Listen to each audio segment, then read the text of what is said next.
Que foi? Tá louco?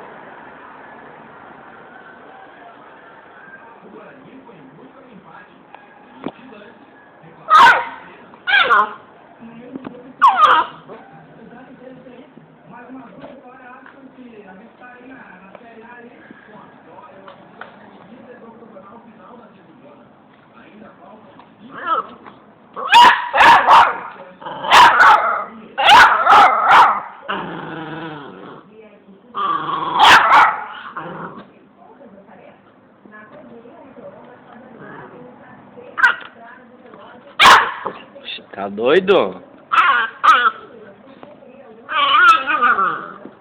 Que foi? Pirou, é?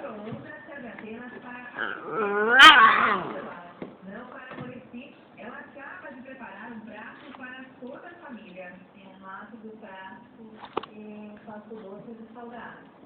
Para que o micro-ondas seja mesmo O que tá acontecendo contigo? é preciso estar atento já na hora da compra. O diferencial é o inox que eles estão apresentando, né? Tem fechadores, que alguns têm, outros não têm, douradores, né? Tá, deu pra ti.